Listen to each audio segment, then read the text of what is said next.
Corpbiz. Hello everyone, welcome back to this channel. I'm Tushar and today we will talk about solid waste management authorization. However, before we dive into the subject, first we should know what is solid waste. It is a waste that comprises all the domestic, institutional, sanitary, agricultural, horticultural and biodegradable waste generated in an area under local authorities and such entities. Furthermore, solid waste management is the discipline that oversees the generation, collection, storage, transportation, processing and disposal of solid waste in a way that is in the best interest of public health and environmental considerations. It is mandatory for a person who engages in processing, treatment, recycling and disposal facility of waste to take solid waste management authorization under the solid waste management rules from the concerned department. Now, who are waste generators? Waste generators refer to any individual or group that generates solid waste, and any individual or group who falls under this definition is expected to abide by some duties like segregation of biodegradable, non-biodegradable and domestic hazardous waste.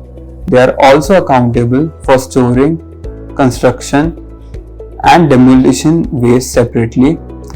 They should also check that the horticulture and garden waste are stored and disposed of separately under the guidance of local authorities. Solid waste should also not be disposed of and burned in public areas and neither be thrown in drainage and water bodies. The Government of India have framed and regulated many rules regarding waste management. For example, the Municipal Solid Waste Rule concerns managing and handling municipal waste. According to this rule, municipal authorities are responsible for collecting, segregating, storing, transporting, processing and disposing of municipal solid waste, whereas biomedical waste management regulations govern segregation of biomedical waste. Furthermore, the management and handling of electronic waste is governed by the e-waste management and handling regulations. Now, let us understand the solid waste management rules that came into being in 2016. In this new set of regulation, the waste source segregation is mandated to channel the waste to wealth through recovery, reuse and recycling. Also, it focuses on integrating waste pickers and dealers in a formal system. Hotels and restaurants are ordered to segregate biodegradable waste and set up or follow a system of collecting formulated by local body so that the food waste can be used for compositing. Residential and institutional areas with a size of more than 5,000 square meters need to segregate waste at the source.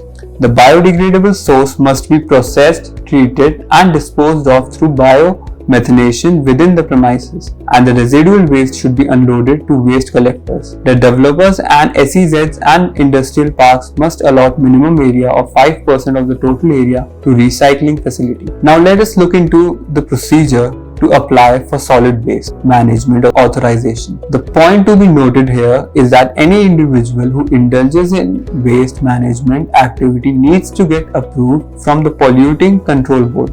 They must obtain prior consent from the State Pollution Control Board or Pollution Control Facility by making an application in Form 1. The Pollution Control Board will examine the proposal for authorization and make inquiries as deemed fit on receipt of the application in Form 1 from the local body. Any agency authorized by local body can issue an authorization within 60 days in Form 2 of the local body or facility operator or any other authorized agency laying down the compliance criteria and environmental standards as mentioned under Schedules 1 and 2, including any other conditions as required.